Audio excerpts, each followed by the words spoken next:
a comenzar. Yo voy a hablar unas pequeñas reflexiones acerca del 24 de junio y después a ver la mesa, cualquiera de ustedes puede pues ensayar algunas otras reflexiones a partir de lo que les estoy compartiendo y a partir de la situación que estamos viviendo en el Perú y el sentido que tiene nuestra organización, que es la World Constitution Parliament Association, que busca la paz mundial sobre todo, ¿no? El 24 de junio pues era la fecha central del Tahuantinsuyo, ¿no? Y en esta fecha el Sol toma la mayor distancia del planeta Tierra, ¿no? Esto se conoce con el nombre de solsticio, y tenía la particularidad de que en toda la extensión del Tahuantinsuyo, todas las etnias que tenían su Dios, sus múltiplos huacas, las llevaban al centro que era en el Cusco, y ahí se hacía como una gran fiesta central de todo, donde participaban todas las huacas. Había como era el símbolo de la integración de todas las etnias, ¿no? Un cronista hablaba de que el Inca mandaba que fuesen llevadas todas las huacas de la tierra con todo su menaje de oro, y que en el Intihuasi y el Cusco los colocaban junto a las imágenes del sol y de la luna y los cuerpos momificados de los incas, con sus joyas y servicios. La fiesta duraba un mes, se hacían muchos sacrificios y ofrendas a dioses y huacas, y se bebía abundantemente, y pasada la fiesta, volvían las huacas a sus lugares de origen. Había una gran procesión, y creo que era el símbolo de la integración y de la diversidad de lo que había en el Tahuantinsuyo.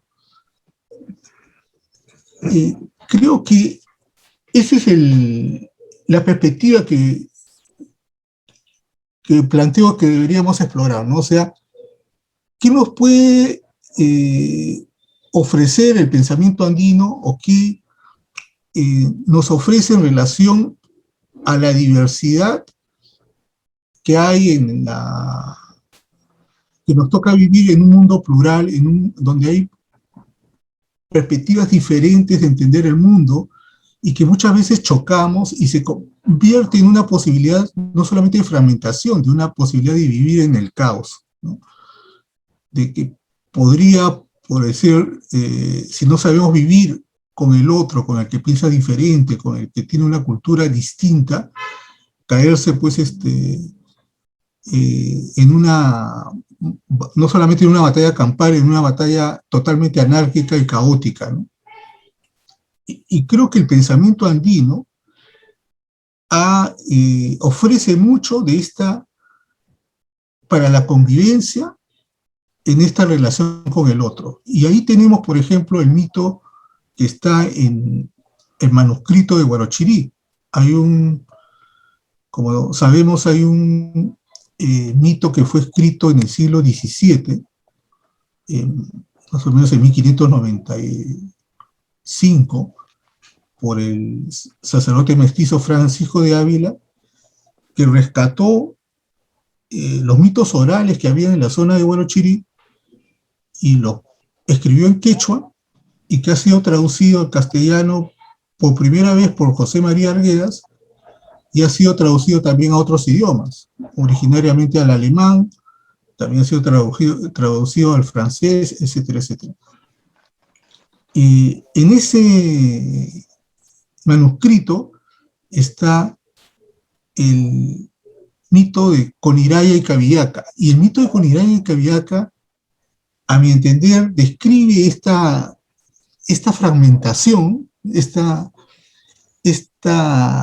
dificultad que se presenta de vivir con el otro, cuando el otro es totalmente diferente, y y se produce una ruptura, una oposición, una dificultad que probablemente lleve a la posibilidad de la exclusión del otro, ¿no?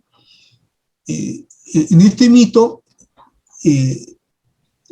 para que nos ubiquemos en la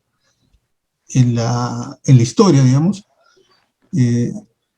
Cabillaca es una huaca muy hermosa, ¿no?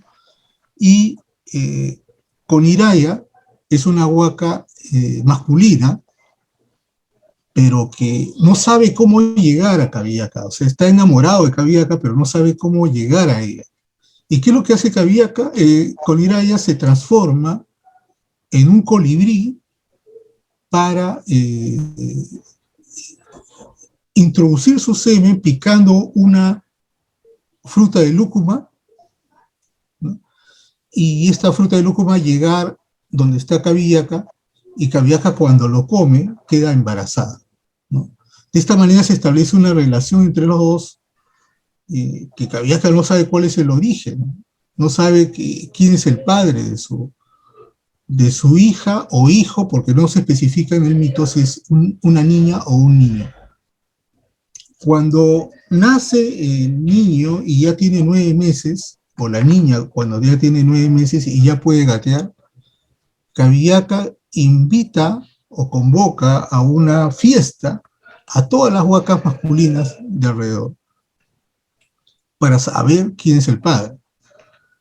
Entonces va preguntando a cada una de las huacas: ¿eres el padre de mi hijo? ¿Eres el padre de mi hija? ¿Eres el padre de mi hijo o de mi hija? Y cuando le toca preguntar a Coniraya, que es el padre de su hija, se saltea, no le pregunta a Coniraya, porque dice a sus adentros: este no puede ser el padre de mi hija.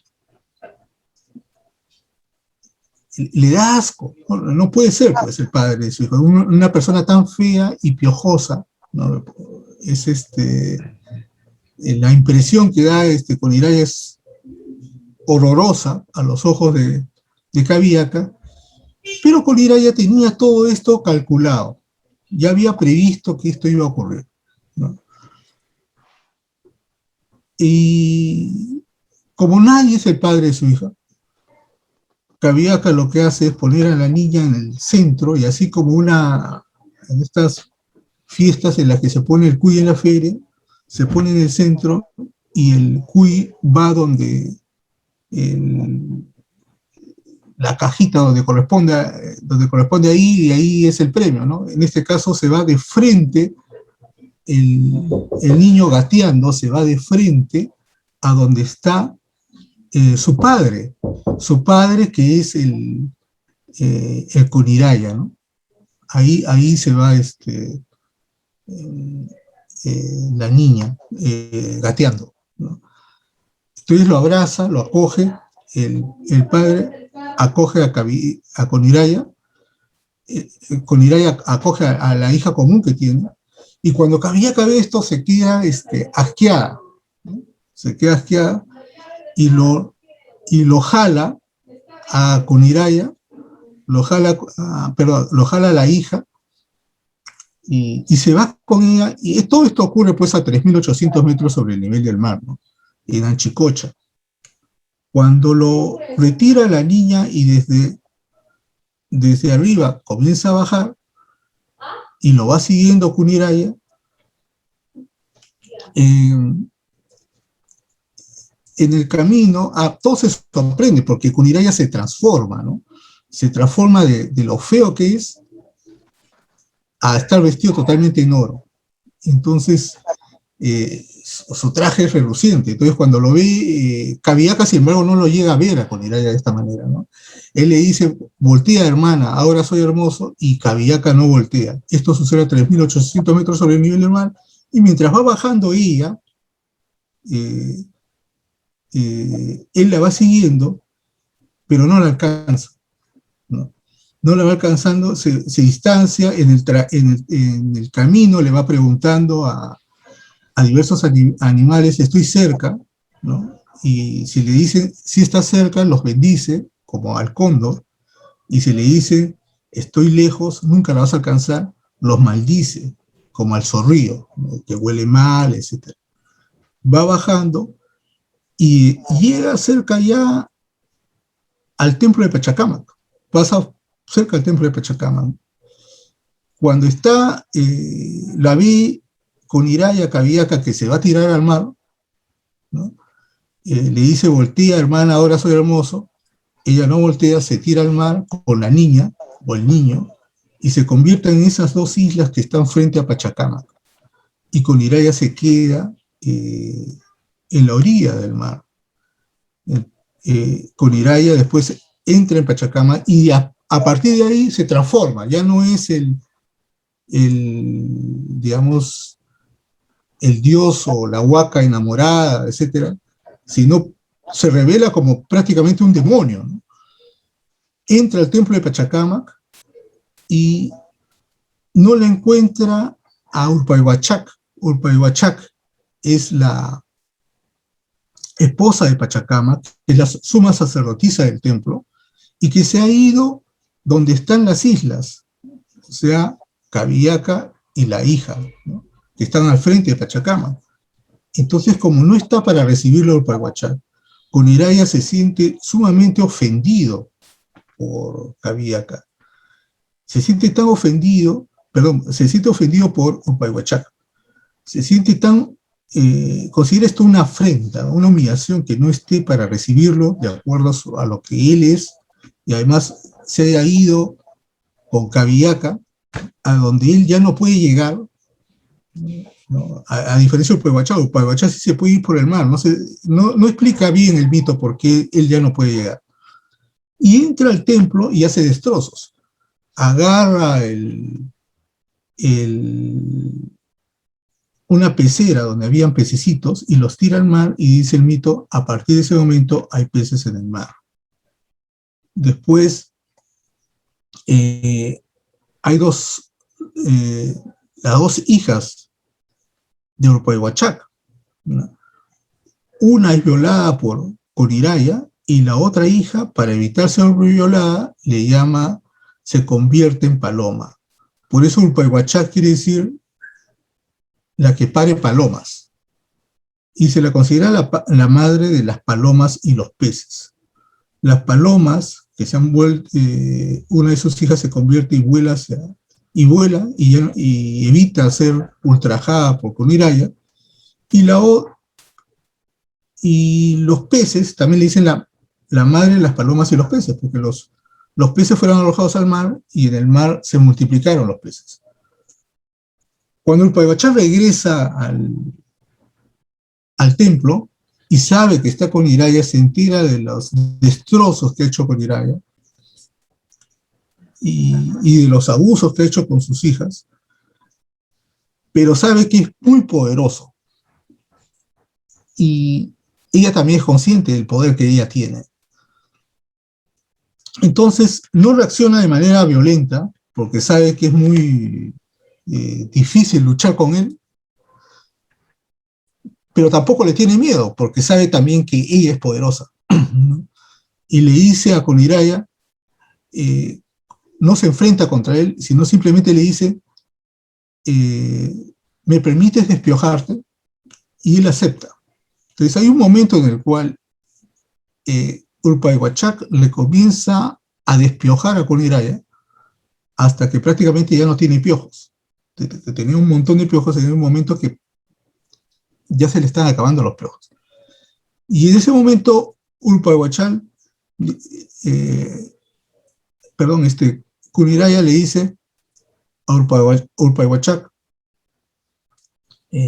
¿me permites tus servicios higiénicos? Y ella le dice, están por ahí, y Coniraya se va de ser despiojado, pero no se va a los servicios higiénicos, sino desaparece. Y el mito termina ahí. Dice, Coniraya siguió engañando a otros pueblos, pero ya no regresó al templo de Pachacamac, se va, se retira. Y ahí termina el mito de Coniraya y Cabiaca. Yo lo traigo a colación porque este mito creo que revela la gran este, ruptura de vivir con el otro. El uno y el otro es Kuniraya y Kabiaka. Y lo común que hay entre Kuniraya y Kabiaka es la hija en común que tienen ambos. Esta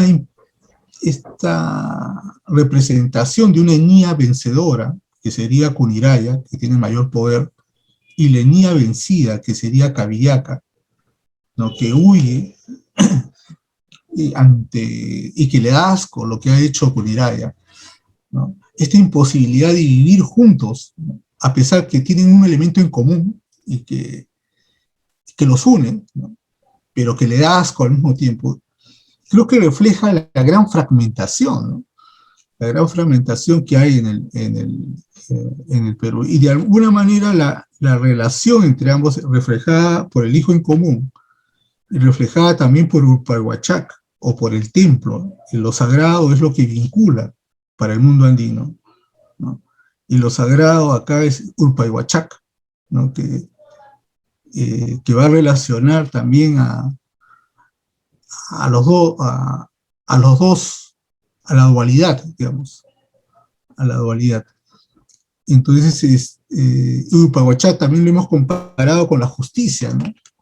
Que sería el mediador, el chaupi mediador entre el pensamiento que viene de la dualidad, la oposición de las dos partes, ¿no? Que están en controversia, que están en conflicto. Aparece un tercero, que es el tejido relacional entre ambos, ¿no? El tejido relacional de las dos partes que están en oposición se personifica a través de un mediador, ¿no? Pero al mismo tiempo se oculta, porque puede ser que no exista el mediador.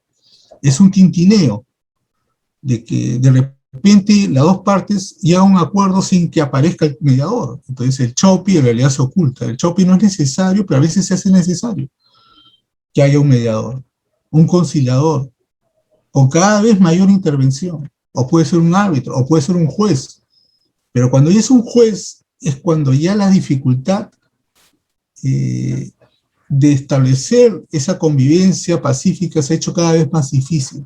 Se ha hecho la necesidad, lo que hablamos en términos modernos, de una tutela judicial. Entonces aparece el tercero del Chaupi, aparece el juez, aparece Urpayhuachac, cuando se ha dado precisamente esa imposibilidad, ¿no? de diálogo entre las partes, entre Kuniraya y Kabiaka, entre el que abusa el derecho, en términos de derecho civil, o el arbitrario, el poder arbitrario del Estado, que sería reflejado por Kuniraya, el abuso del poder político, el abuso del poder económico, frente al débil, la Enia vencida, ¿no? La Enia vencida, en términos ya de una sociedad establecida, podría ser representado por las clases sociales, o por el pueblo, o no necesariamente por las clases sociales, por el género vencedor y el género vencido. Casualmente es masculino, Kuniraya, y Kabiaka es femenino. Y aparece un hijo común, porque hay la necesidad, se establece ese tejido relacional. Y fíjense que en Pachacamac, si uno ve Pachacamac, el templo en Lima, Pachacamac, las dos islas que están opuestas desde Pachacamac a las dos islas que están ahí al frente, son islas reales, ¿no? Pero en el mito representan a Kabiaka y la hija. Si nos trasladamos a Machu Picchu, vemos la ciudadela de Machu Picchu, ¿no? Donde está establecida, en el monte donde está establecida la ciudadela de Machu Picchu, es como si fuera el templo de Pachacamac. Y al frente tenemos los dos cerros, que es el Huayna Picchu, que es el más prominente, más alto, y el que está al costado, que es el Putucusi, me parece. El Putucusi. Entonces, es como si fuera las dos islas que están al frente de Pachacamac. Está Kabiaka, que sería el Huayna Picchu, y su hija, la que está al costadito. y alrededor está, en vez del mar, está el cielo azul. Bueno, también al frente de las islas está el cielo azul y está el mar, ¿no? Y esa dualidad que aparece en tres, los dos cerros y la ciudadela, o las dos islas y Pachacama, se repite en el Ande. O sea, tenemos acá el Jurin y el Hanan, ¿no? Pachacama sería Machu Picchu en la costa, y Machu Picchu sería Pachacamac en los Andes, ¿no? Quien construyó Machu Picchu lo hizo pensando en los Andes, pensando en Pachacama, ¿no? Y curiosamente el Inca que construye Machu Picchu, probablemente Pachacútec o Huiracocha. Pachacútec tiene que ver con Pachacamac, porque Pachacútec es un terremoto y Pachacamac es el señor de los temblores, ¿no? Es el alma de la tierra. Camac, alma, Pacha, tierra, espacio, lugar, el alma de la tierra. Y el Pachacútec sería un caso de un Pachacama. Urpayhuachac, la esposa de Pachacama, tiene que ver con los temblores, ¿no? Y precisamente el temblor también tiene que ver con el movimiento que hay entre la justicia, ¿no? En una sociedad donde no existía la balanza, la representación de la justicia, entiendo, se da por el terremoto. Cuando hay una situación injusta, aparece un temblor o un terremoto. Ojalá solamente fueran temblorcitos, sino un gran terremoto. Una gran revolución es un gran terremoto, pero se produce porque la justicia institucional no da la respuesta necesaria. Y creo que entonces este mito de Coniraya y Cabiaca es un mito del conflicto. Es un mito del conflicto cuando ya no hay solución. Hemos llegado a un momento en el cual aparece Urpayhuachac. Aparece Urpayhuachac y restablece el equilibrio. Urpayhuachac aparece restableciendo el equilibrio, la esposa del movimiento telúrico, de lo que significa Pachacama, la suma sacerdotisa del templo, restablece el equilibrio con el despiojo. Creo que está detrás también el tema de la justicia, el tema del despiojo. Creo que este mito en gran parte puede interpretar la situación actual. Podríamos hacer una interpretación de la situación actual a partir de este mito.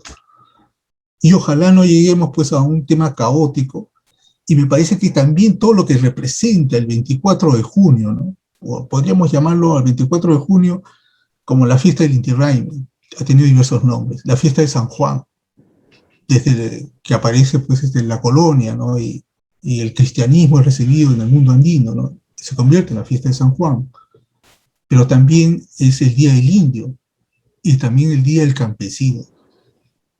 Creo que en realidad lo común de esto, ¿no? Podríamos llamarlo el día de la civilización andina, porque es lo central de la civilización andina, así como la civilización, digamos, si vamos a ver el mundo peruano, digamos, la peruanidad, tendríamos dos ejes en la peruanidad, el eje andino y el eje criollo, ¿no? El eje criollo más occidental, más moderno, y el eje andino. Estos dos ejes de lo que constituiría la peruanidad, no es que se busque una nueva identidad a partir de estos dos. Yo creo que en realidad es la identidad de cada uno abierta a relacionarse con el otro.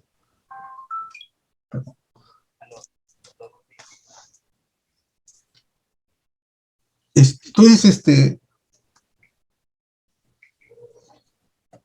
hay una identidad, la identidad peruana sería eso, o sea, no una identificación plena con el mundo occidental, ni una identificación plena con el mundo andino, sino una identificación, cada individuo con su civilización, pero abierto a la otra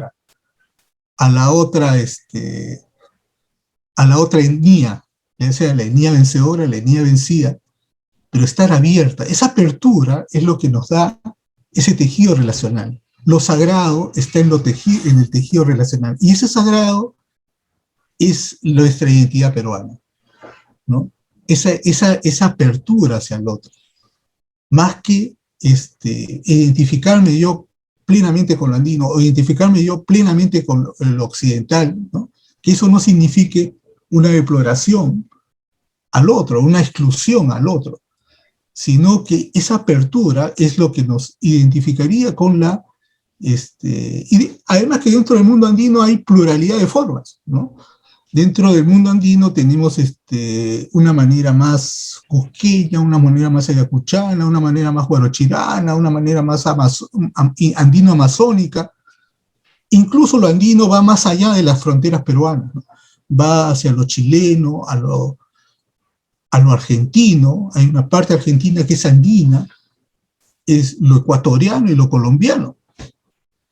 El mundo andino no solamente también es el Chaupi, también, perdón, el Chaupi es el tejido relacional, sino algo que quería la reflexión que quería sugerirles, ¿no? Ese tejido relacional, cuando no es tan fragmentario, no es tan violento, digamos, no necesita de un tercero. Cuando aparece el tercero es porque el tema se ha vuelto más fuerte, el conflicto se ha vuelto más fuerte, ¿no? ¿Necesitamos qué? Necesitamos un juez, ¿no? Pero cuando se ha hecho más fuerte todavía, y el juez ya no basta el juez, o sea, se hace más la tensión se ha hecho más fuerte, ¿no? Y el mismo juez es cuestionado, no, el juez no es imparcial, ¿no? Vamos a ya llegar al caos, ¿no? Entonces, ¿qué es lo que aparece? Aparece, en el mundo andino, aparece la figura del capacocha. ¿Qué es el capacocha? El gran sacrificio, ¿no? Y yo creo que esa es una interpretación que no solamente atraviesa el mundo andino, podemos interpretar así también los conflictos, una teoría general de conflictos, pensar los métodos alternativos de solución de conflictos, que parte del derecho, ¿no? Cuando estudiamos derecho, estudiamos también los métodos alternativos de solución de conflictos, es parte de eso, ¿no? Es ir más... ¿Qué significa? El capacocha se da cuenta, o sea, el pensamiento andino se da cuenta que hay momentos en los cuales pareciera que ya no vamos a ir a una guerra, ¿no? O no vamos a ir a una guerra, si no se ocurre nada, no va a ser una guerra, van a morir todos, un montón de gente va a morir.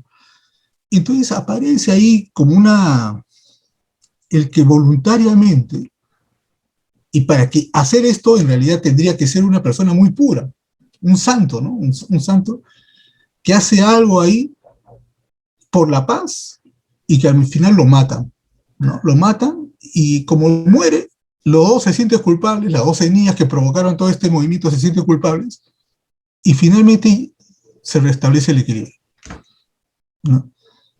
Entonces, eso es lo que llaman al capacocha. Entonces, la capacocha ha sido la vergüenza del mundo andino, hablar de capacocha cuando llegaron los españoles. ¿Por qué digo que ha sido la vergüenza? Porque una de las justificaciones de los españoles para conquistar el mundo andino era que sacrificaban niños, ¿no?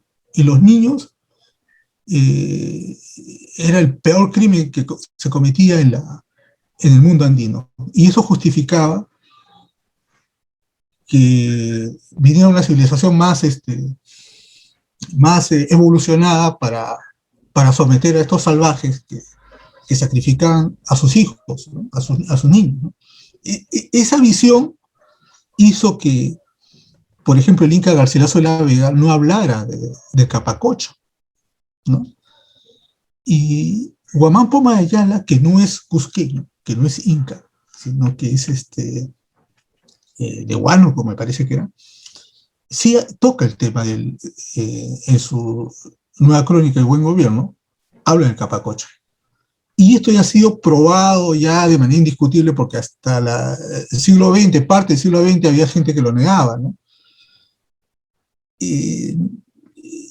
Entonces, había sido negado, pero arqueológicamente ha sido probado porque se han encontrado capacochas. La momia Juanita, hemos encontrado también en Yuyayaco, en Argentina, se ha encontrado otra capacocha, en Chile, cerca de Santiago de Chile, se encontró otro capacocha. Porque se acuerdan que el Tahuantinsuyo llegaba más allá de Santiago, llegaba a Maule, más al sur. Hasta en Ecuador hay capacochas. El mundo, esta capacocha, el sacrificio del capacocho, entiendo yo, era para evitar que se produjeran guerras entre las etnias. Y si nosotros interpretamos no solamente el conflicto del mundo andino, sino los conflictos que han habido, como que aparecieron los capacochas en el mundo occidental, por ejemplo, en la literatura. Yo pondría el ejemplo de Romeo y Julieta. Romeo y Julieta es el sacrificio del inocente, los inocentes, jóvenes inocentes que se enamoran de manera pura, y su sacrificio, su muerte, libera el conflicto o apacigua el conflicto entre montescos y capuletos. Nadie quiere llegar a eso, pero somos tan malvados, ¿no? O la mayoría de nosotros somos tan malvados, que producimos que al final los inocentes paguen nuestras culpas, ¿no? Es lo mismo, Jesucristo sería como el capacocha de Dios. Y por eso creo que también el mundo andino recibió el cristianismo con un abrazo, ¿no? O gran parte del mundo andino, no fue porque lo obligaron solamente, pero también lo obligaron a muchos. Pero otra parte del mundo andino, ¿no?, lo recibió el cristianismo con abrazo y con regocijo, porque vio en él algo del capacocha, en Jesucristo, esa identificación del capacocha que ya estaba en el mundo andino enraizado, ¿no? Entonces, si lo vemos hasta teológicamente, ¿no?, la etnia vencedora, Dios, lo vemos como un Dios tirano, un Dios cruel que nos pone en este valle de lágrimas, etc. Esa visión de un Dios opresor que impide que el hombre actúe con libertad, etc. Un discurso más o menos del liberalismo decimonónico, ¿no? Aparece el Dios opresor y por otro lado el hombre, la etnia vencida frente a Dios, porque al final todo hombre muere, ¿no? Entonces, como si fuera la etnia vencida. Y aparece el hombre Dios, el hijo de Dios y hijo del hombre, que es el mestizo, como si fuera Cabillaca, la hija de Cabillaca, ¿no? La hija de Cabillaca que se tira, que finalmente es sacrificada y se tira al mar y muere, ¿no? El inocente que muere. Porque si se dan cuenta, o si nos podemos leer la lectura que está dentro del mito de Coniraya y Cabillaca, al final muere la inocente, que es la hija de Cabillaca. Se tira al mar y muere la hija de Cabillaca. Eso es el relato oculto de un capacocha. En la estructura misma de Machu Picchu está la idea del capacocha, como está en las dos islas que están frente a Pachacama. Jesús sería, desde esta lectura teológica, también el capacocha de Dios. Entre estas dos etnias, entre el Dios y el hombre que están en pelea, aparece el Hijo de Dios para armonizar la relación de Dios con el hombre y del hombre con Dios, ¿no? Entonces, a partir del sacrificio, y haría esta lectura, ¿no?, hasta teológica, andina, ¿no?, teológica desde el mundo andino. A partir que comprendemos que Jesucristo ha muerto por nosotros, ya no es necesario no debería haber ninguna capacocha real de una persona sacrificada, ¿no? Deberíamos unir contemplar el sacrificio de Jesús por todos nosotros, nada más, ¿no? Y no es casual que los nevados, en los cerros donde los españoles pusieron una cruz, ¿no? Y, por ejemplo, en el Cerro San Cristóbal, Abraham conoce muy bien porque él hace recorridos al Cerro San Cristóbal. El Cerro San Cristóbal sería pues un lugar donde de repente hubo algún capacocha, ¿no? Ahora han puesto una cruz, ¿no? Desde tipos hispánicos se puso una cruz. Y se hace el 3 de mayo, el 4 de mayo, o incluso para Semana Santa, ¿no? Se hace un vía crucis al Cerro San Cristóbal, ¿no? Hasta ahora, ¿no? y en vez de un capacocha, es la contemplación del sacrificio de Jesucristo, que sería el gran capacocha de Dios, ¿no?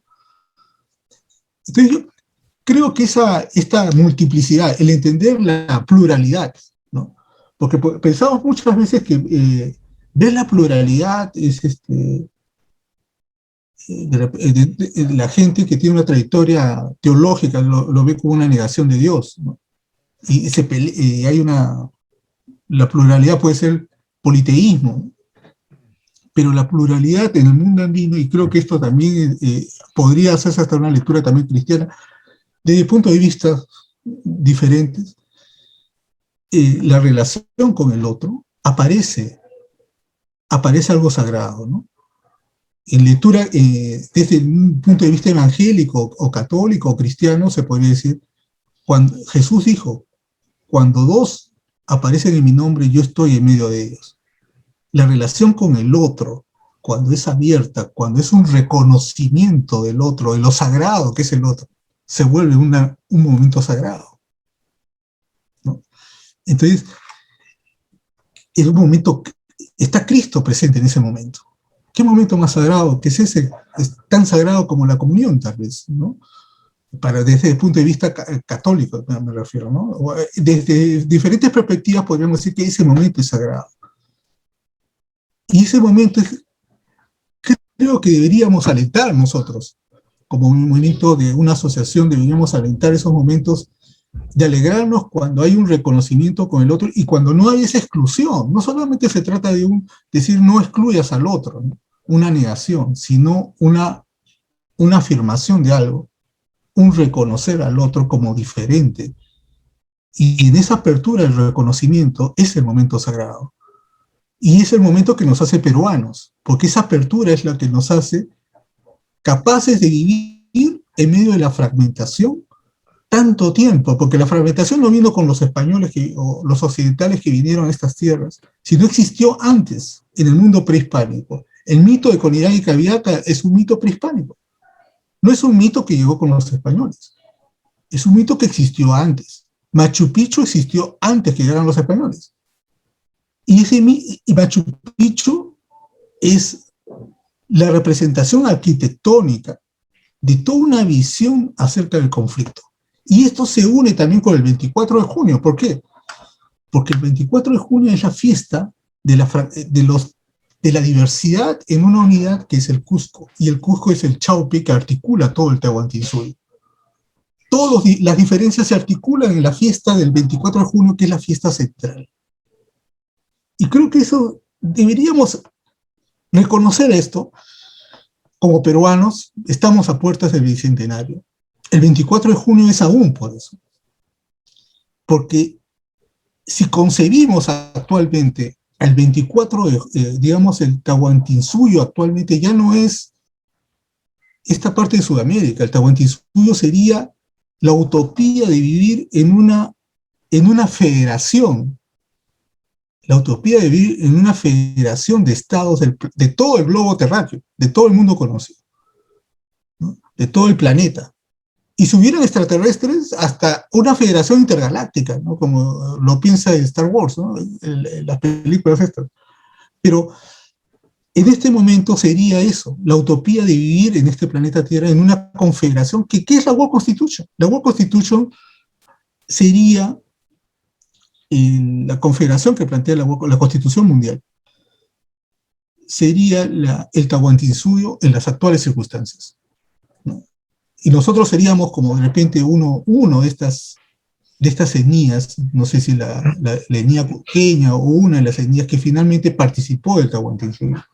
Pero tenemos la herencia del pensamiento andino que pensó mucho desde la fragmentación, porque la vivió, y vivió lo caótico que es vivir siempre enfrentado. El Perú es el único país que ha tenido tantos presidentes presos, ¿no? En tan poco tiempo y tantos presidentes. Nos dicen de que somos muy sometidos a la autoridad, pero yo creo que también somos muy rebeldes a la autoridad. O sea, tenemos las dos cosas de repente, las dos cosas las tenemos, ¿no? Buscamos como decía Flores Galindo, un inca, ¿no? pero al mismo tiempo no nos la creemos a la autoridad, porque nos creemos iguales, ¿sabes? O sea, al mismo tiempo, ¿no? Es una combinación de achoramiento, ¿no? y de devoción, ¿no? Somos devotos y achorados al mismo tiempo. Tenemos esto que creo que viene de eso, viene de esta articulación. El Tahuantinsuyo no se articuló a través de todas estas visiones del conflicto, ¿no? Y por eso tampoco le creían al Inca, y por eso lo alentaron a pisarlo en algún determinado momento, ¿no? Varias etnias, ¿no? Y yo quería compartir esto, y no sé, pues quisiera escuchar sus comentarios, y de repente podríamos seguir conversando más, varias vueltas, ¿no?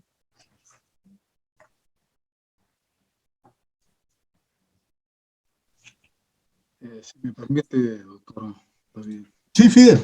Sí, sí, sí. Bueno, muy interesante, estimado. Yo no podía verlo de esa manera, pero sin embargo, claro, estos conflictos humanos siempre han existido, y aquí el asunto es cómo llegaron, ¿no?, a establecer el orden. Entonces ahí se me viene unas ideas sobre la jerarquía, ¿no?, de la energía que estaba yo trabajando últimamente y lo estaba relacionando. Entonces, para que una autoridad, ¿no?, sea respetada, o sea, no exista eso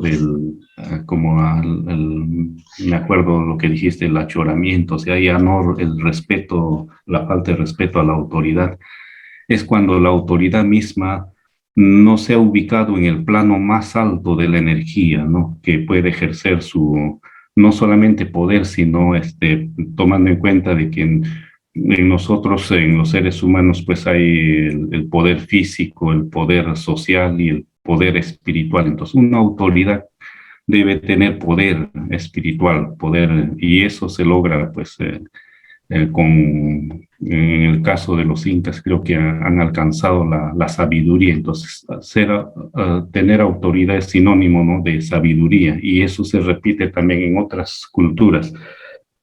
Entonces, el poder estaría relacionado. En cambio, en la actualidad no hay, ¿no? Desaparece la sabiduría y otro tipo de poder, ¿no? El poder popular, ¿no?, que se basa en la cantidad de votos, ¿no?, pero no necesariamente es sinónimo de autoridad. Entonces ya no es creíble.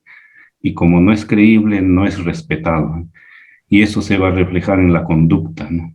Entonces, tomando en cuenta eso, por eso es que en esta cultura inca han puesto énfasis en el contacto, ¿no?, con la naturaleza para alcanzar la sabiduría.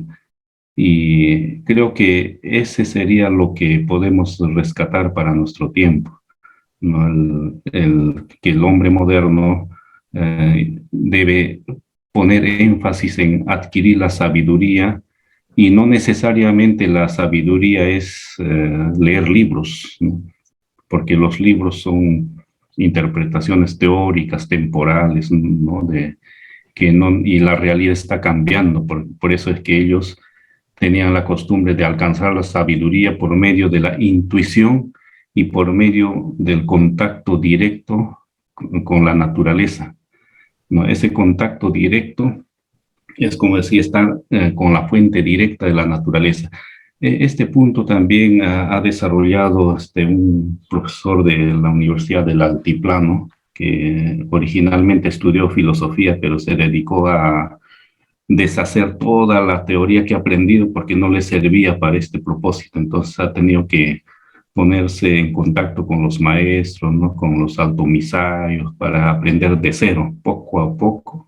Entonces, esa experiencia es interesante, ¿no?, cómo traer esto para el momento, el concepto de sabiduría, y que representa, ¿no?, como se puede entender esto como la conexión plena de la mente humana a la naturaleza o al universo. En esa conexión plena recién se puede tener autoridad, ¿no?, autoridad entendimiento, comprensión, guía, integración. Es como un padre, ¿no? Que integra, ve de un modo amplio, ¿no? A la familia y lo integra a los hijos, integra los conflictos. Entonces, ese sería un orden. Si queremos rescatar algo de la cultura inca, es principalmente ese algo sería un gran aporte, ¿no? De lo contrario, vamos a estar en un escenario de diferentes puntos de vista, así sean corrientes filosóficas igual contrapuestas. Entonces no va a ser la solución, pero sí la solución sería encontrar, ¿no? ese nexo con la naturaleza. Estas son algunas ideas que se me vienen a la mente, estimado David. Muy buena la interpretación que diste. Da bastante a cada cosa que vas hablando. Si se anota, da lugar a nuevas ideas que podemos rescatar. Gracias, Fidel. Rubén, de repente podríamos... Sí, muy amable. Sí, me prende.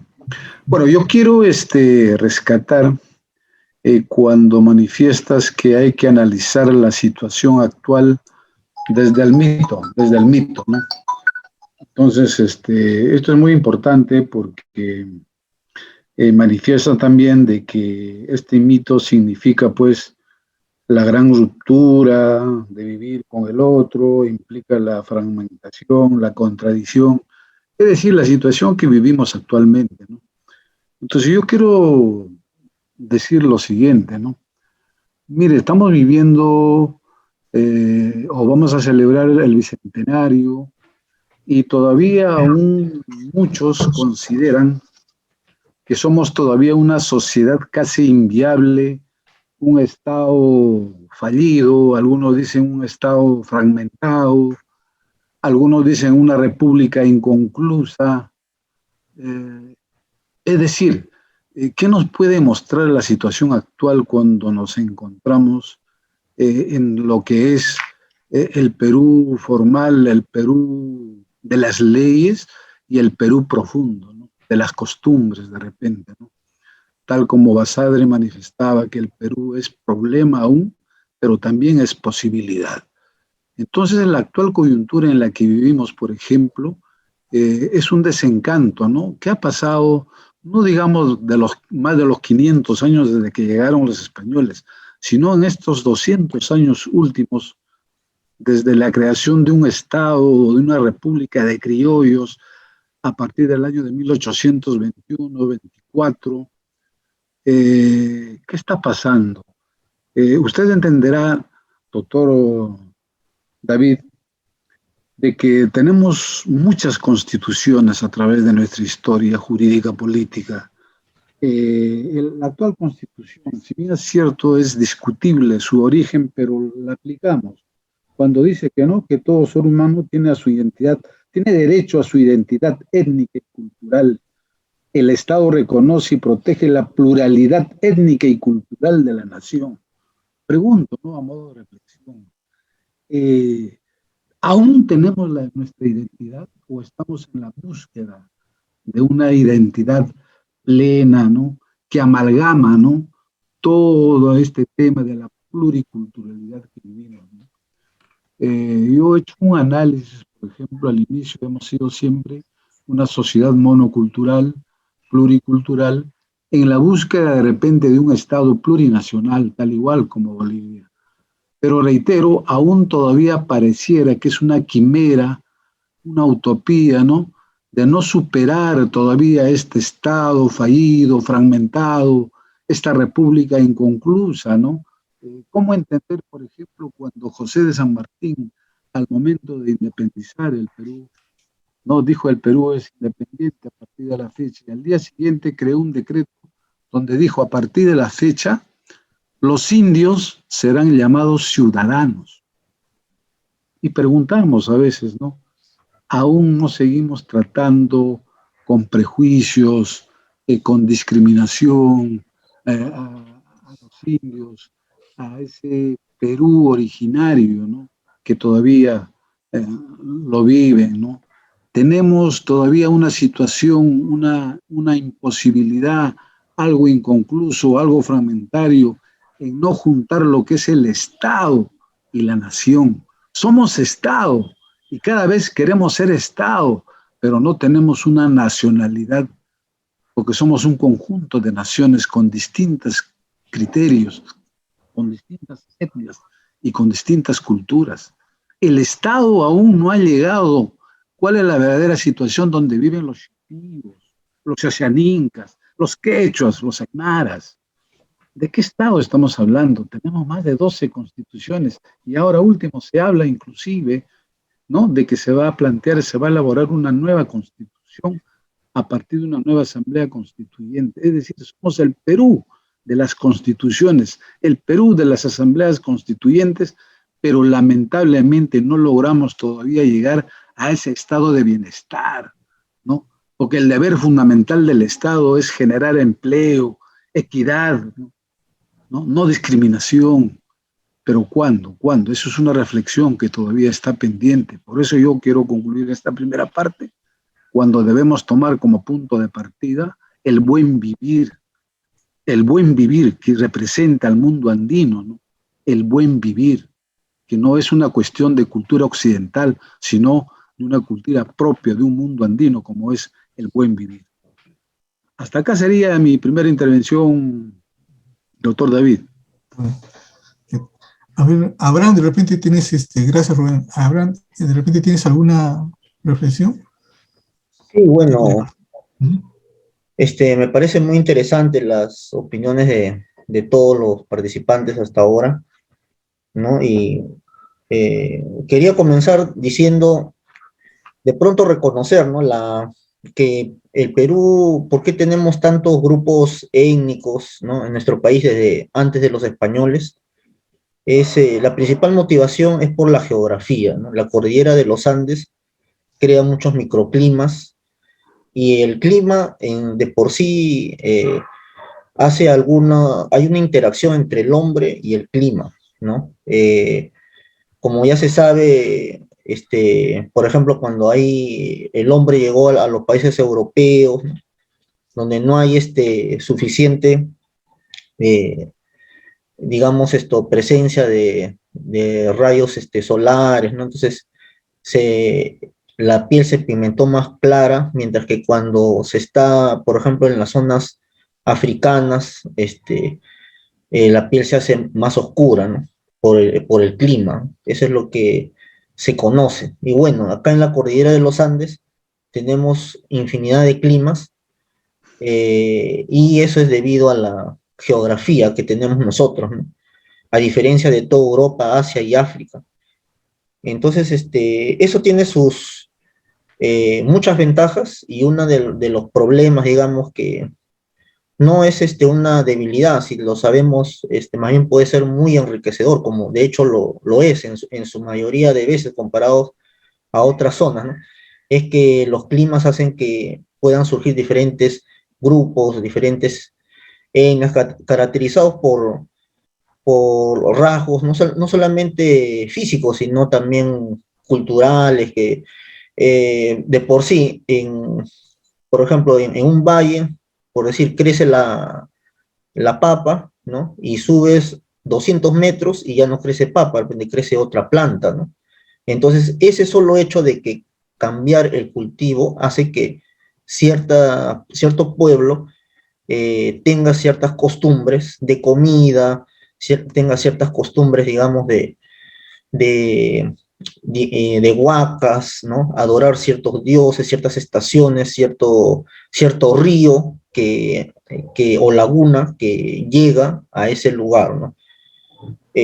Bueno, eso lo vemos acá en Lima, a pesar de que Lima no es una zona, pues, que tenga alta cantidad, se caracteriza o sea, es conocido en el Perú por tener sierra.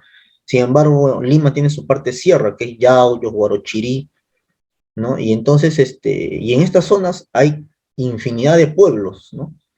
Pueblos, por ejemplo, acá en Huarochirí, la mayoría cuando uno habla de Huarochirí mencionan Chosica, pero no conocen que hay otro Huarochirí que es tierra, por ejemplo, de Julio Cetello, ¿no?, que es el pueblo de Huarochirí, de por sí está en un lugar bastante retirado de Lima y no tiene nada que ver con Chosica, ¿no?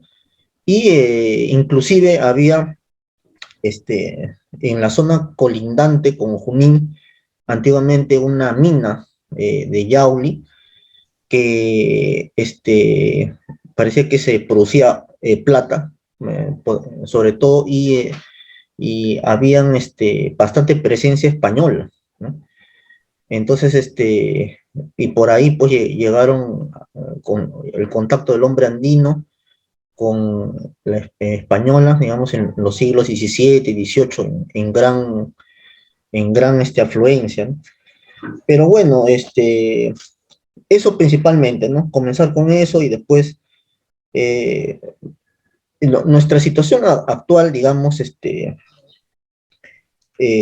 ha sido más evidenciada en estos momentos. Tal vez uno de los conflictos que actualmente estamos viviendo es por lo que ha ocasionado el COVID, digamos, ¿no? Esta pandemia que ha desnudado, digamos, nuestra sociedad en tres frentes, diría yo, ¿no? Uno económico, otro político y otro psicológico, ¿no? En el frente económico, hay mucha gente que ha fallecido por no poder contar con un balón de oxígeno, una cama UCI, ¿no?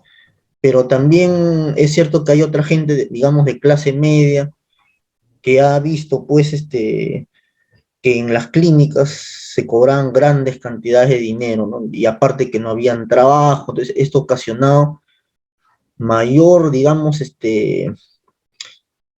problemas sociales, ¿no?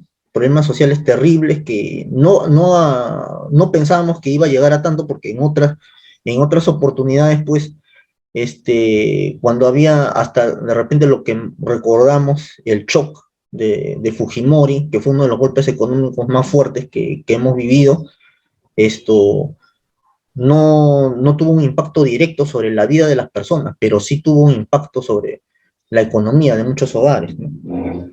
Después tenemos los políticos, digamos, ¿no? Que nos ha cuestionado de por sí, no vamos a hablar de un partido y otro, pero nos ha cuestionado el sistema, ¿no? Si estamos en el sistema económico que llevamos es bueno, ¿por qué hay tanta, hay deficiencia de oxígeno, deficiencia de hospitales? Es decir, que el Estado ha estado mal llevado, ¿no?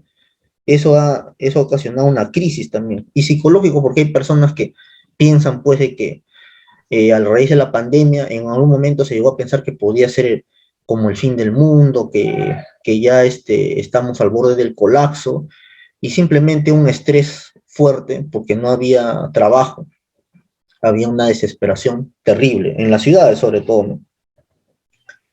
Bueno, eso en general ha ocasionado pues la crisis que actualmente vivimos, pero la crisis que vivimos nosotros, como bien decía David, no es de ahora, sino es hasta de antes de los españoles, ¿no? O sea, siempre hemos sido diferentes grupos, diferentes etnias, y lo que sí hay que rescatar, comparado, digamos, a la costa con la zona de la sierra o en las provincias, es que generalmente en muchas zonas del interior se siente una gran identidad prehispánica, ¿no?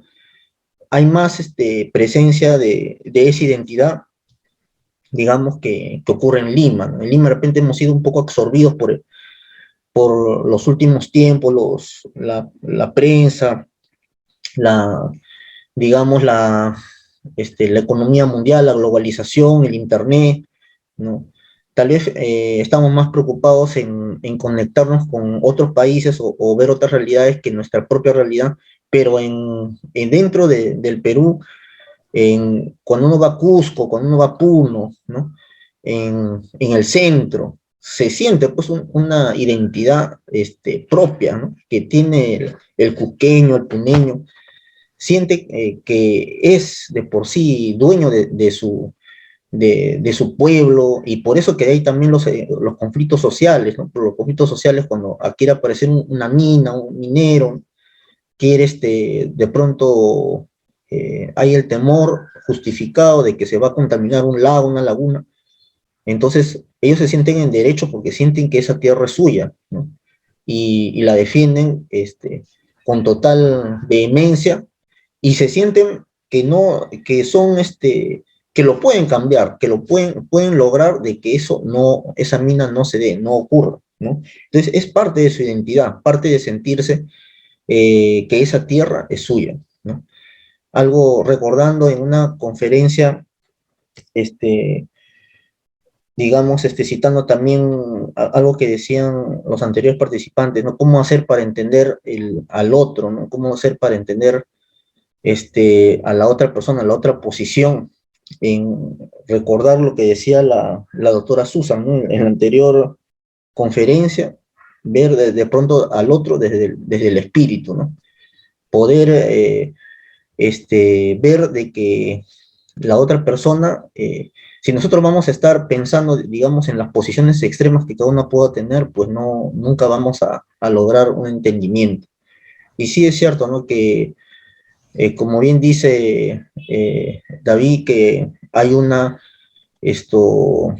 en tiempos antiguos existía la idea del capacocha, que eso ha logrado en cierta manera que se asimile el cristianismo, porque si no fuese así, pues seguramente cuando los españoles se retiraron o hubieran instaurado la república, el cristianismo tal vez hubiera desaparecido porque ya no era obligado, ¿no?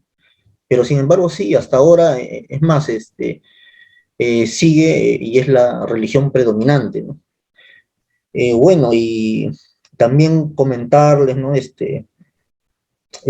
raíz de esto, pues, me caben algunos comentarios, ¿no? Por ejemplo, hay costumbres que nosotros tenemos, ¿no?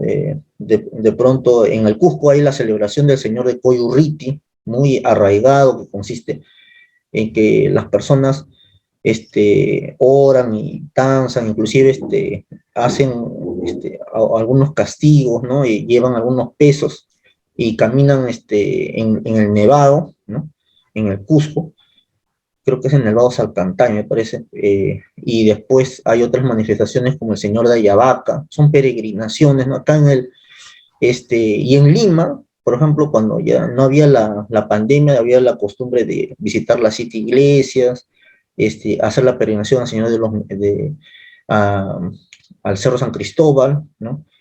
Y tradicionalmente se hacía una escenificación, inclusive, de un personaje bueno, todos los años, o sea, escalar el Cerro San Cristóbal no es algo empinado, ¿no? Si bien es cierto, no estamos en altura, es a nivel del mar, pero el camino es empinado y sí requiere sacrificio, y eso todos los años lo significaba una persona, ¿no?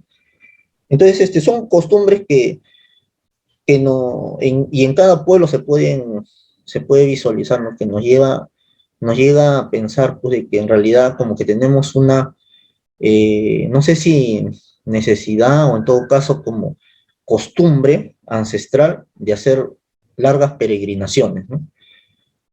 Como que eso llama o mueve la gente, las etnias, ¿no? Bueno, yo por ejemplo practico el correr, ¿no? Hay lo que es el ultra trail, el correr en montaña, ¿no? Entonces, a veces uno dice, oye, ¿quién va a querer correr montaña? Pero increíblemente hay bastantes personas que prefieren correr en una montaña a correr en pista, ¿no? Porque eso los motiva. Yo creo que también hay parte de nuestra cultura, ¿no? O sea, buscar siempre un desafío mayor, ¿no? El correr o el hacer caminatas, ¿no? Hay personas que les gusta hacer caminatas, el escalar, ¿no? Entonces, eso son costumbres que tenemos arraigadas y vienen de por sí en diferentes zonas, ¿no? De diferentes. Entonces yo pienso que es muy positivo, como decía el doctor Fidel, lo que yo en parte también entiendo una conclusión de su posición, es que la sabiduría, no, como bien dice, no solamente es leer libros, ¿no? Por ejemplo, los incas pudieron haber sido buenos gobernantes sin leer libros, pero entendían bien la naturaleza. Entonces, una forma de entender la naturaleza, creo yo, entre el pueblo es, por ejemplo, practicar su ejercicio o ir a un lugar de repente de turista a tus raíces, ¿no?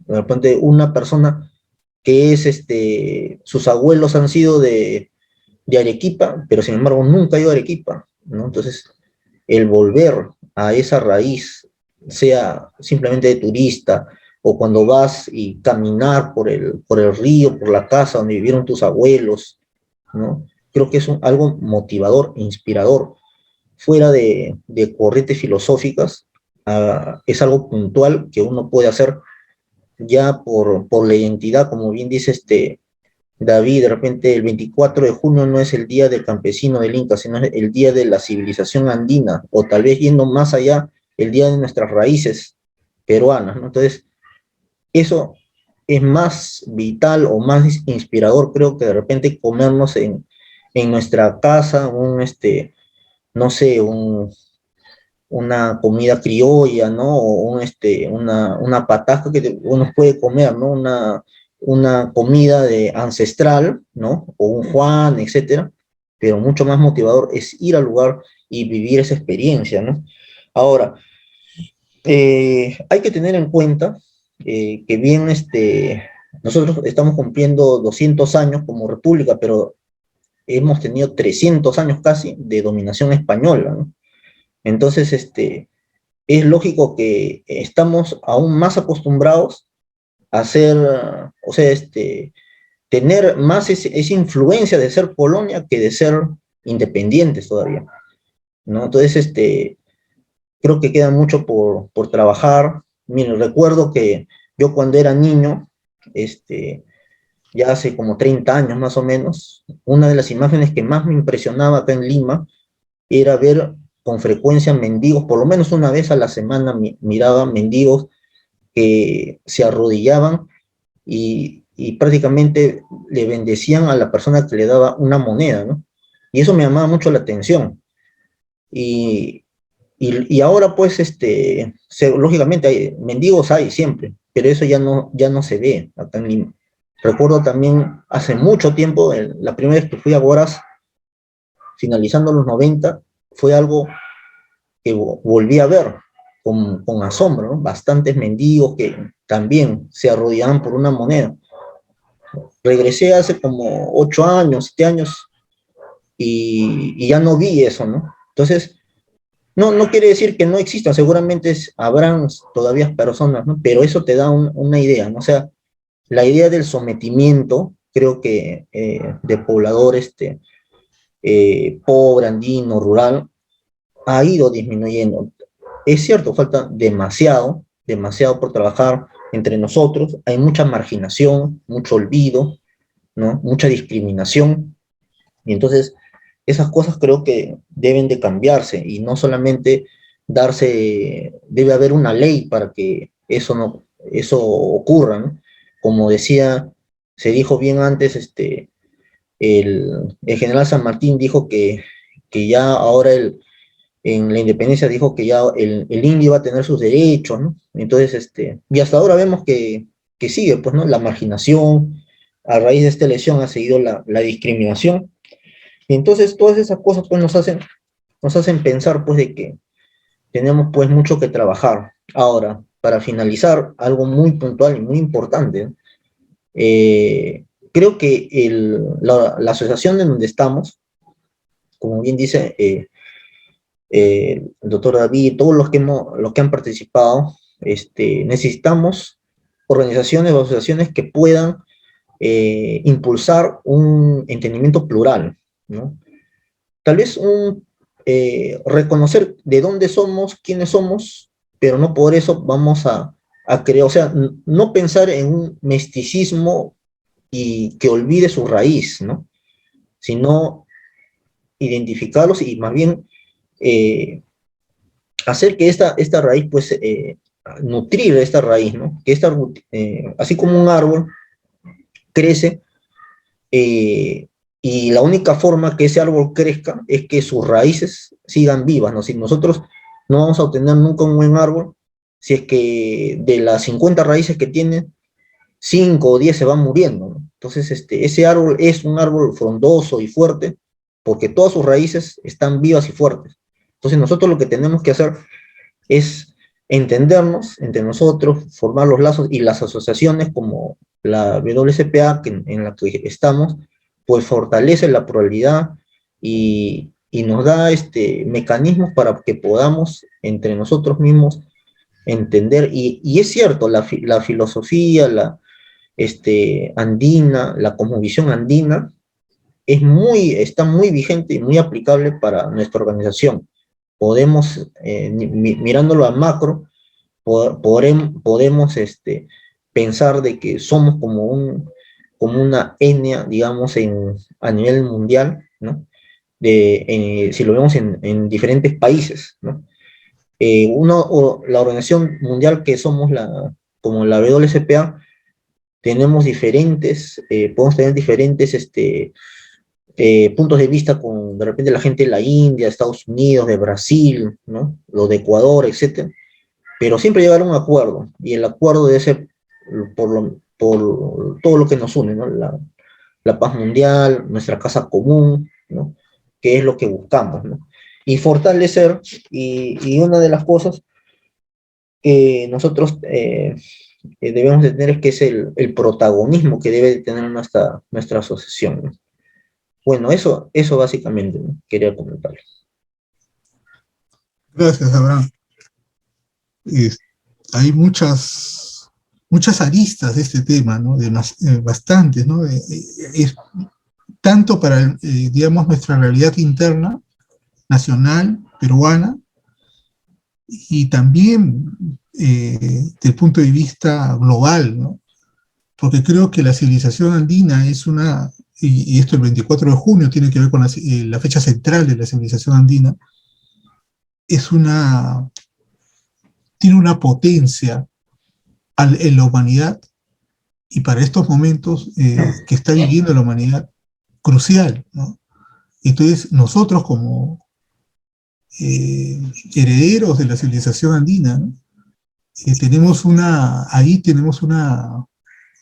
misión histórica que cumplir, ¿no? Porque el planeta creo que nos llama también a que tengamos un rol protagónico ahí, ¿no? Justo este fin de año va a ser en diciembre va a haber una reunión del Parlamento Provisional Mundial, ¿no? Y nosotros en la World Constitution estamos planteando ahí lo que hemos denominado junto con Johnny, con todo el presidente, ¿no? de la asociación a nivel de Perú, y con Doris Salvatierra, ¿no? Y contigo, Abraham, ¿no? Hemos planteado, y toda la asociación, hemos planteado lo que se llama el proyecto Machu Picchu, ¿no?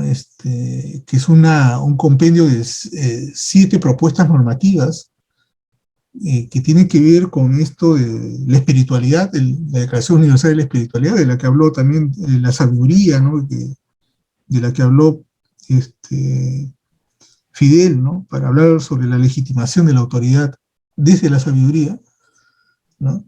Y ahí se plantea la Declaración Universal de la Espiritualidad como derecho fundamental y política pública, pero también hay otras, ¿no? Sobre la extinción de dominio de las armas de extinción nuclear, por ejemplo, y también el tema del Ministerio del Deporte y de la Salud, entre otras, ¿no? Pero pensando a nivel global, yo creo que es parte en eso está esta enseñanza de la civilización andina, ¿no? Que de alguna manera estamos divulgando en las actuales circunstancias que está viviendo el planeta, ¿no? Entonces yo creo que eso es algo que nos reconforta, y que se dé justo en este año del Bicentenario, ¿no?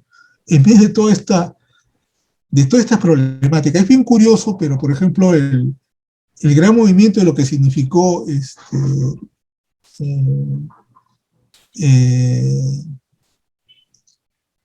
1532, ¿no? 1492 y 1532 tuvo que ver con una pandemia, ¿no?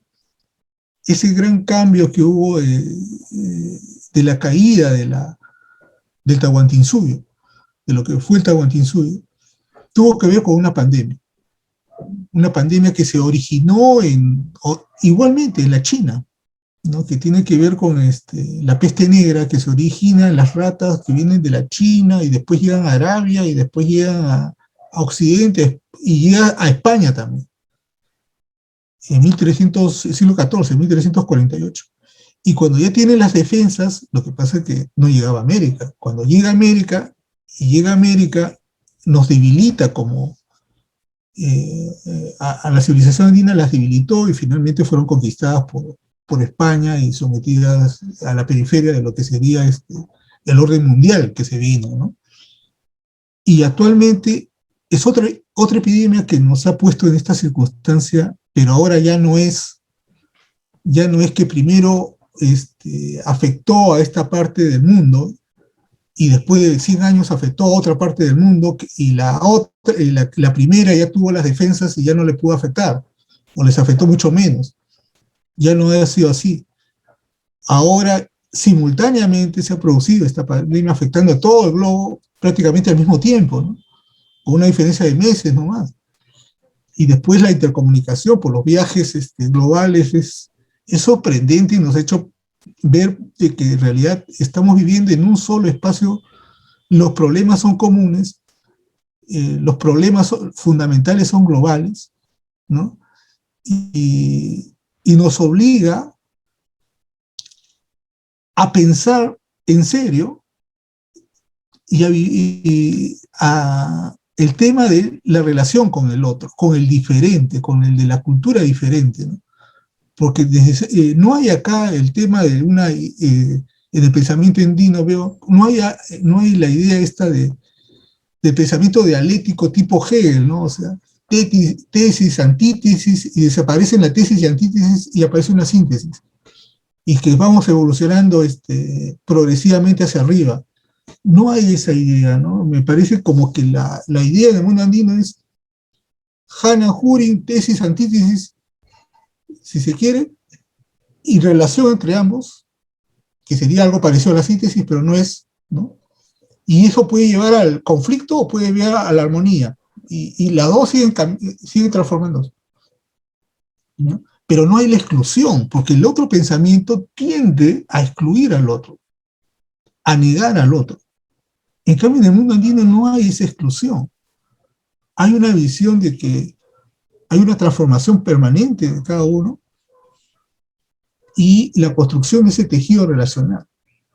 Y ese tejido relacional que da a un chaupi, aparecen 3, pueden multiplicarse a 5, a 10, a 15, pero no se pelea con la multiplicidad, ¿no? La multiplicidad es bienvenida en el mundo andino. Y lo sagrado y lo que une es ese tejido va uniendo, ¿no? El tejido es lo que da unidad, es como los dedos de un puño, ¿no?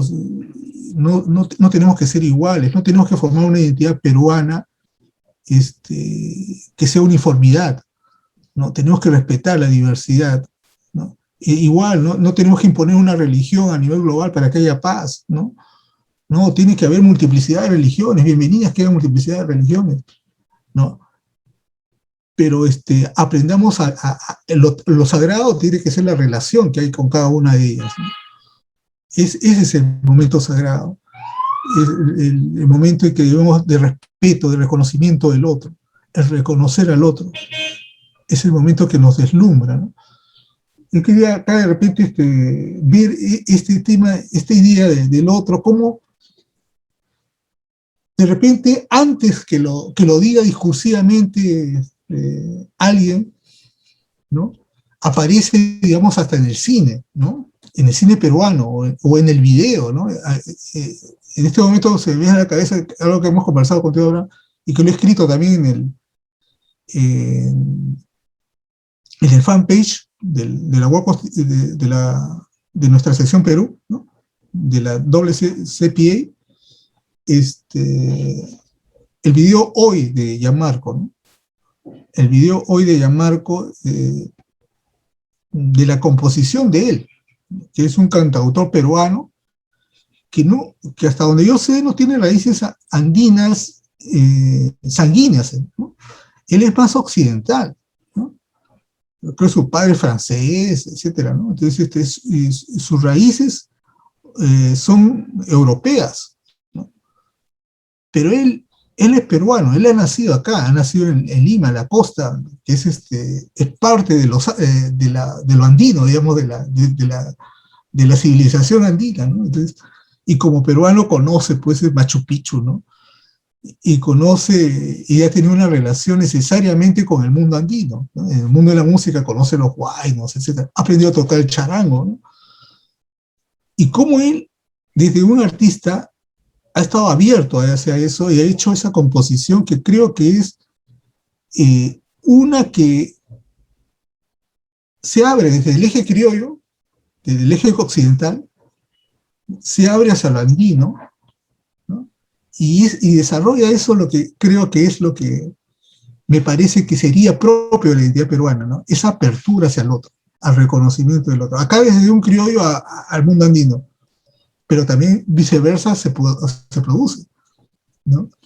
Y creo que eso es parte de la identidad peruana y parte de la pluralidad, porque finalmente hace una composición tipo rock, pero que tiene elementos de apertura hacia el mundo andino.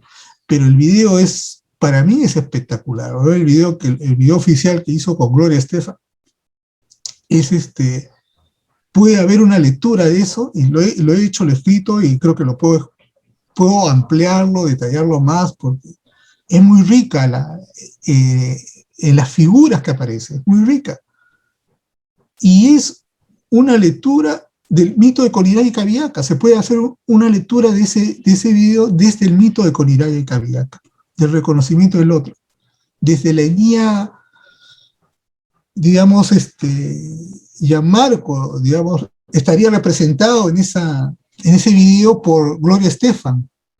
Y no sería casual, ¿no? ¿Por qué? Porque ella sería el femenino, él sería el femenino, y representado ya en el video como una mujer, ¿no? El femenino le venía vencedora, ¿no? Con Iraya, pero si es mujer es Cabiaca. Entonces es una cosa que parece media de juegos, digamos. Por el mundo andino hay esto mucho de que el masculino femenino, el femenino masculino. Ya los Dostoyevski hablaban de eso, ¿no? Entonces, aparece ella que se va, primero, como una turista, ¿no? Que no se sabe de dónde viene, pero por lo que sabemos viene de Miami San Machín, Miami vivió Gianmarco en esa época, y se traslada a Machu Picchu, ¿no? El lugar de origen, la Pacarina, de lo que estabas hablando, ¿no? De irse al lugar de origen de los ancestros. En ese caso no es de los ancestros, digamos, sanguíneos de Gianmarco, pero sería la representación de lo ancestral, ¿no? Se va al lugar de origen, ¿no?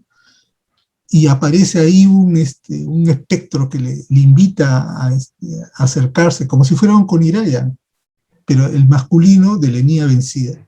Un nativo aparece como invitándole en Machu Picchu, y ella no hace caso, le trata con indiferencia, no se ve asqueada, a diferencia de Cabiaca en el mito de Coniraya y Cabiaca, pero su nivel no es que le acepta la seducción, ¿no? Lo trata con indiferencia. Entonces ahí hay otra versión de la misma situación del mito, ¿no? También hay una caminata, ¿no? Caminata hasta Machu Picchu. Pero y la parte más, inmediatamente casi como que se va a caer, parece que va a morir en una situación que está en el borde de la... En el borde, porque Machu Picchu es irregular, ¿no? Entonces te puedes caer, te puedes matar ahí en algunos lugares, ¿no? Él parece que se va a caer y le rescata no ella, que sigue cantando y sigue pensando en la secuencia de su canción, sino una mujer de la misma etnia de él. Le ayuda y evita que se caiga. Después ella aparece en un camión andando por... Y curiosamente aparece su hija real vestida como niño, su hija de la vida real, pero aparece como si no fuera su hija. Pero aparece ahí la figura de su hija. Entonces aparece como si fuera Cabillaca y la hija, ¿no?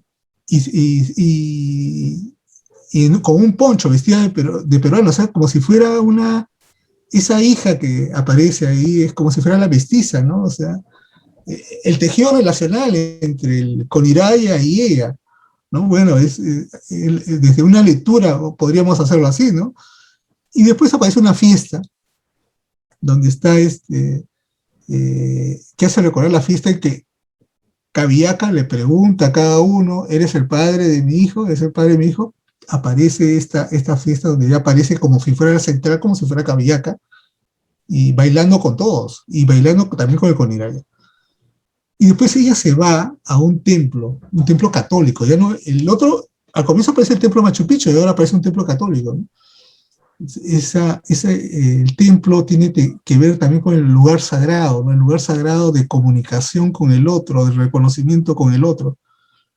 Y ella se va ahí, que es parecido a la caminata que tiene Cabillaca, que se separa del grupo para irse al templo de Pachacama y después tirarse al mar, ¿no? Pero ella se va sola, no se va con la niña, se va sola, y le sigue el Coniraya, enmascarado, enrostrado, y le sigue al templo, el templo católico, y ya arrodillada. Y Coniraya, que sería Coniraya, que está vestido como en la fiesta de Coyiruti, que hablaba también ahora. Coyurriti, ajá.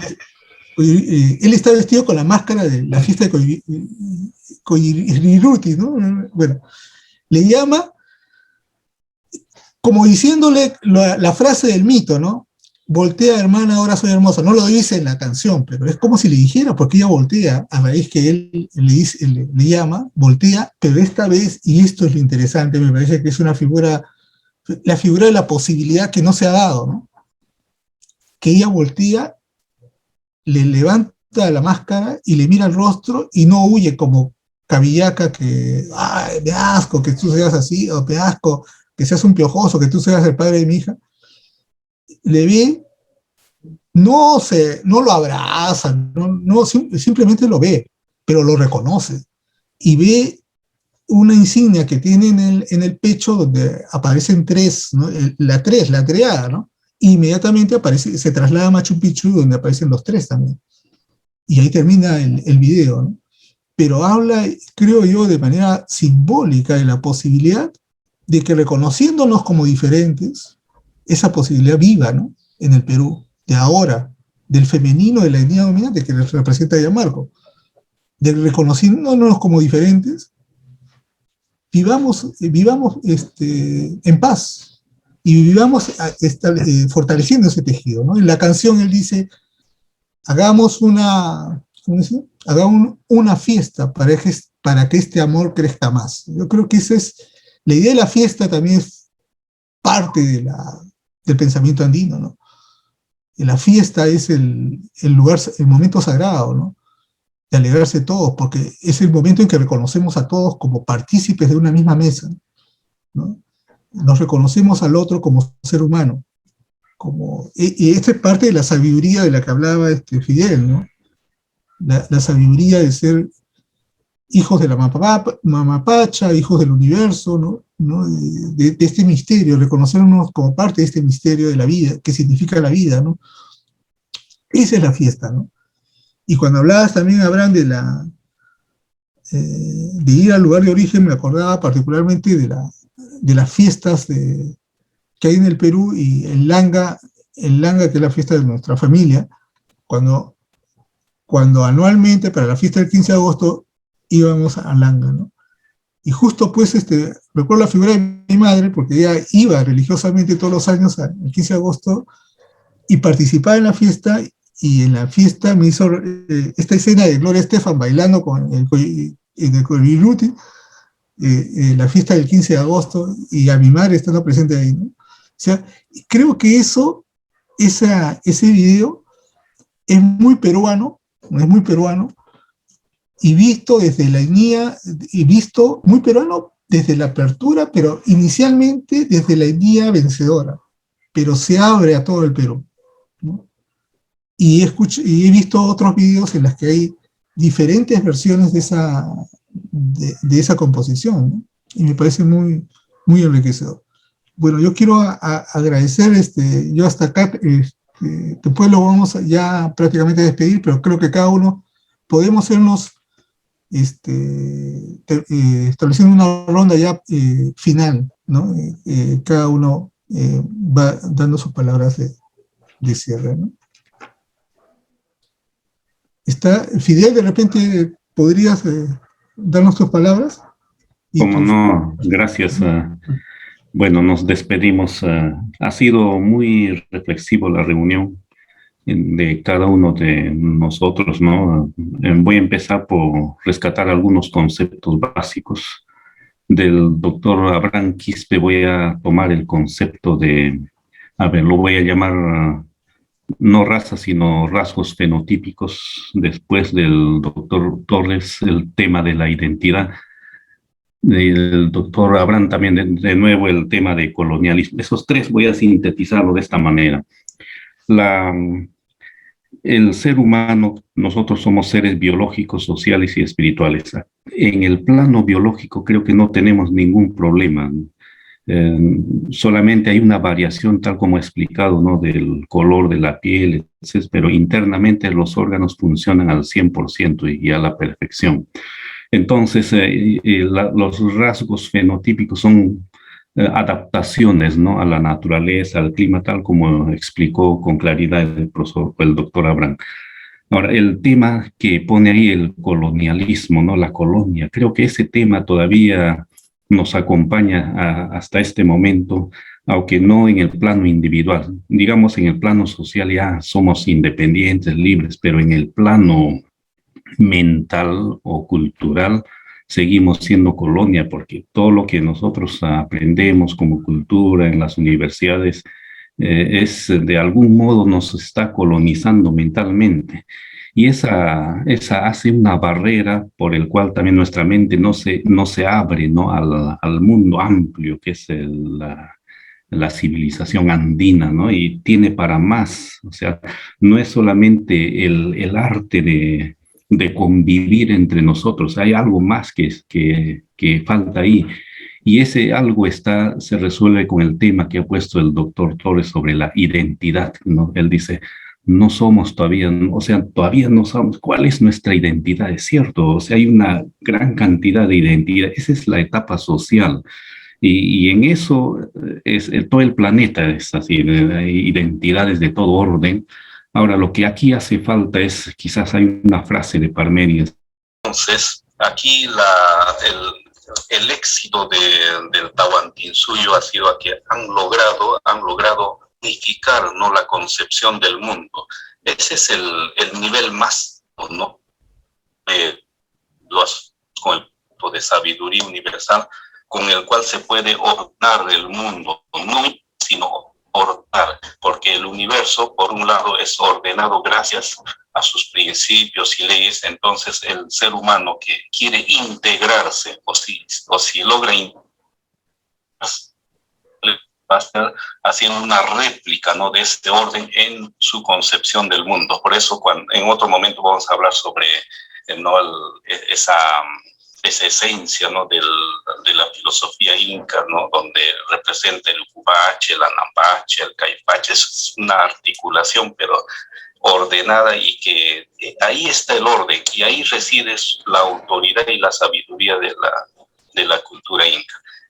Eso es lo que quería compartir, estimados, y muchas gracias y felicitaciones por estas actividades trascendentes.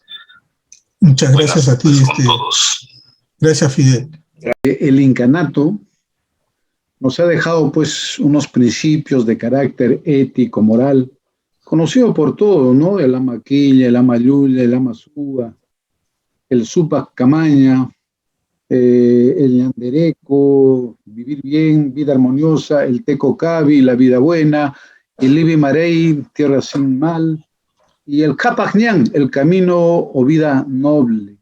que todavía sigue siendo de repente un reto en este mundo todavía de mestizaje y occidentalizado, ¿no? ¿Cuál es ese camino que tenemos que lograr? Es por eso cuando se habla de la misión histórica que tenemos que cumplir efectivamente, ¿cómo debemos lograr esta misión histórica en el logro, ¿no? de superar estas desigualdades económicas, sociales, étnicas, de carácter cultural? Por eso reitero, ¿cuál podría ser nuestra verdadera identidad, ¿no? Auténtica, que nos puede plasmar en una situación de, si se quiere, de liberación, ¿no? Yo también quiero rescatar lo siguiente, ¿no? Cuando se habla, por ejemplo, de la lengua quechua, se habla en función al otro, la relación con el otro. Por ejemplo, tengo acá un artículo donde dice, el frívolo hola, como saludo en español, no existe en el quechua, sino el alilanchu, alilanchu. ¿Estás bien? Y también, ¿no? El adiós dice, adiós o chao no existe en el idioma quechua, sino el tinku nashkikama. ¿Hasta cuándo nos volvemos a ver? O sea, son situaciones a veces que tenemos que todavía rescatar, ¿no? Eh, Abraham nos habló, ¿no? De la crisis. Efectivamente, todavía tenemos una crisis de carácter estructural, pero estos principios éticos, morales, que tanta falta nos hace en la actual coyuntura, en una corrupción generalizada que atraviesa nuestro país, todavía creo que es rescatable estos principios éticos, morales, que nos han dejado como legado, ¿no? El incanato, y más que nada, ese Capajñán, ese camino o vida noble que todavía tenemos que seguir buscando, ¿no? Para el buen vivir, como un reto, ¿no? Como un reto de vivir en una sociedad en equilibrio, en una sociedad de bienestar que tanta falta nos hace. Eso sería a manera de conclusión, doctor David, mi intervención, y agradecerle por vuestra invitación. Muy amable. Gracias, Rubén. Sí, muy enriquecedor tu mensaje. Abraham. Sí, bueno,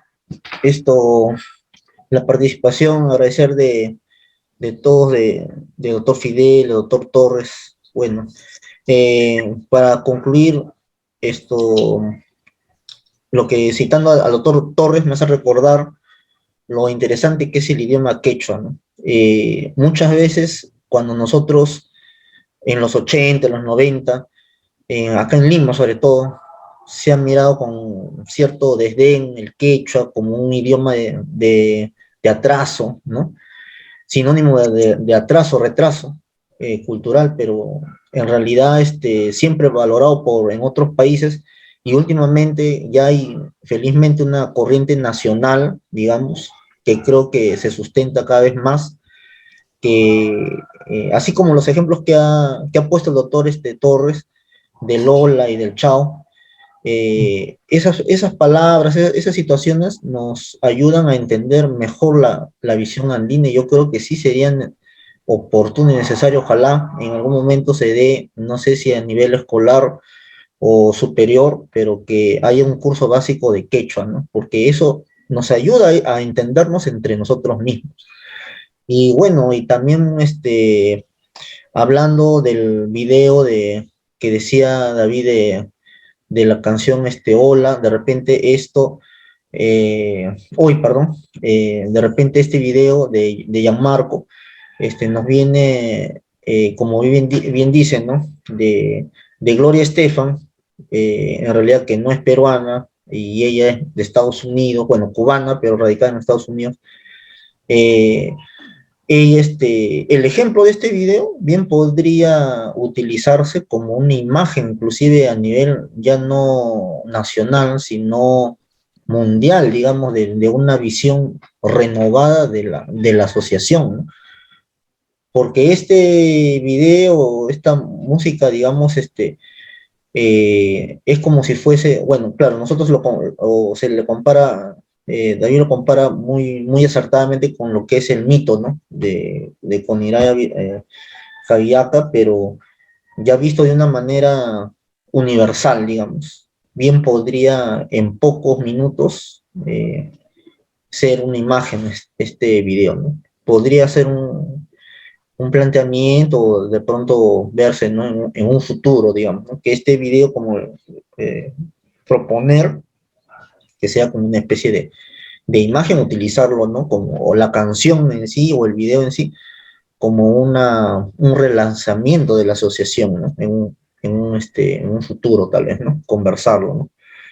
Bueno, y después, y con el doctor Fidel, bueno, muy bien habla de la sabiduría, ¿no? De cómo está relacionado el incanato con el espacio, ¿no? Ojalá que algún día podamos, el doctor Fidel, según vayamos a programar, ¿no? Nos puede ilustrar con mayor detalle porque él es un erudito en este tema, ¿no? Sabemos muy bien de sus aportes. Bueno, eso, agradecer a todos, digamos, y hasta la próxima reunión, ¿no? Es todo. Gracias, Aaron. Gracias, Rubén. A ver. Ya, gracias. Sí, grabar, Aaron. Muy amable.